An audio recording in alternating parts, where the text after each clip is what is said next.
According to Greek mythology, it was Narcissus who caught his reflection in a pool of water and fell in love with himself. I'm just saying and apparently not much has changed over all of these centuries.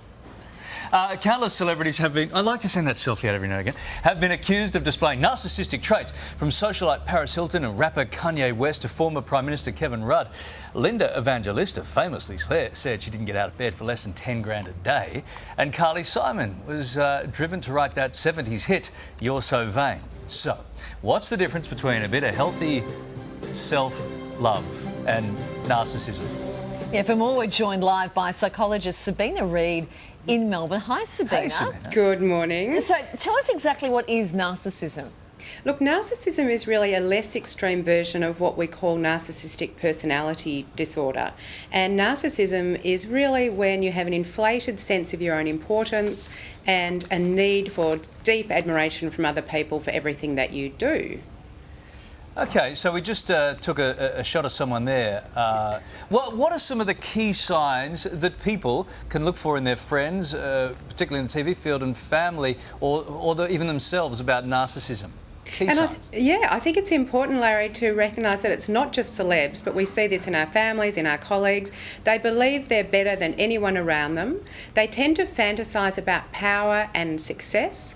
They exaggerate their own achievements. They have a lack of empathy for other people, and they're also acutely sensitive to criticism. And the thing about people who have narcissistic characteristics is they're not often aware that they have these characteristics. Okay, so a lack of self-awareness. Why are celebs often labelled narcissists? Look, the nature of the beast of celebrity is really that... Looking good, Larry. Is that as a celebrity, you are seeking fame, you're seeking attention, you're seeking adoration from other people, and so it makes sense that people who are celebs are often described as narcissists, and that they're drawn to this kind of career. Do you think if I do fish face selfies, that makes me a narcissist?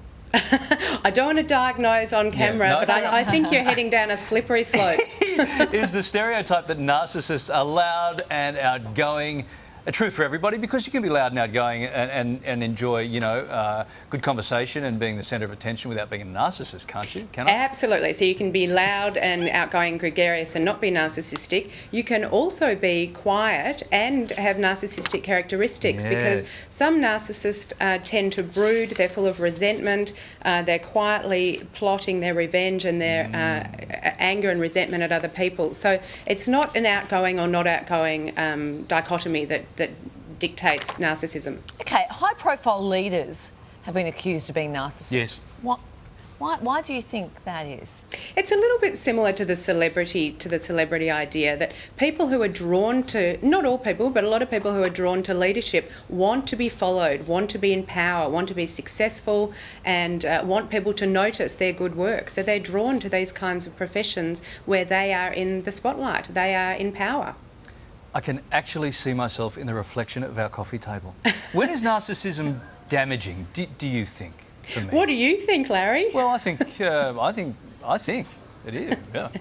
When you're looking, I'll give you an example. When you're looking at yourself in the reflection of your coffee table, you're not attending to Kylie's needs. You're not empathetic to the guests on your show. Yes. This is a hypothetical. Yes, it's important that you know that Kylie has 20 people attending to her needs. Okay, so maybe she doesn't need 21. But it really, on a more serious note, it becomes damaging when people cannot fulfil these needs to be loved, to be adored, to be important, and then they tend to go off and look for other ways to fill that. So substance abuse, drugs, alcohol, and can often lead to depression and relationship breakdown. Okay, there you go. So it has a flow-on effect, doesn't it? It does.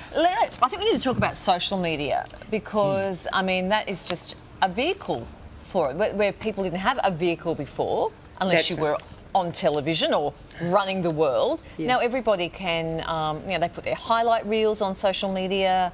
So is that contributing to this sort of overwhelming feeling of narcissism within society? Or? It certainly is, and some of the stats show us that narcissism has almost doubled in the last 10 years, and one of the reasons thought to be relevant there is, as you say, social media.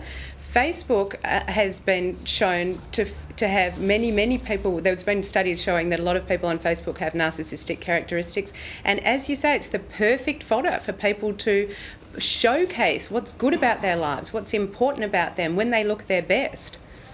Yeah, you know, the word selfie was actually Oxford Dictionary's word of 2013. Is this a reflection of the times we live in, you reckon? I think it is. I think it is that we have become. We're almost teaching a new generation of young people now we need to be important to other people. We need to show other people how important we are in a public space, and it never used to be like that. So we have unfortunately got. I'm not anti-social media. I think there's a lot of positive things about social media, but we need to look at how best to manage it so that we don't get carried away with unrealistic expectations of ourselves, which can be damaging. And that is a real shame because we all have kids. And then you look at the kids who are growing up with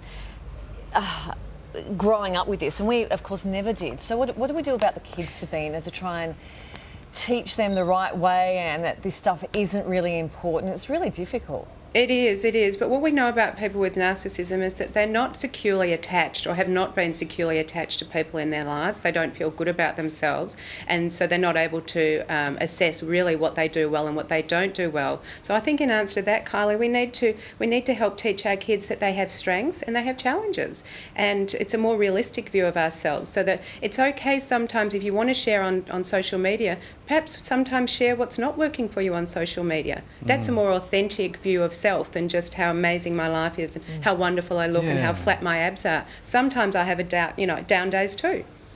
Yeah, it is such times they are changing, right? But for kids are worried about. In our generation, we had to be on TV to get up ourselves. Now everyone can just do it on their iPhone, right? Sabina, thank you very much for that. And you'll know that I did actually tweet about this topic before I came on and thought to myself, where am I heading? Yes. I'm heading to narcissism. I didn't see that. I was too busy on my own feed. But listen, thank you for everything. I will be sure to retweet it if you mentioned me. I'll do that, yes. Larry. Thank you very much for that. Thanks, guys. Good to chat. Such a big deal, right? Coming up, why Russell Crowe has been tweeting the Pope. There you go.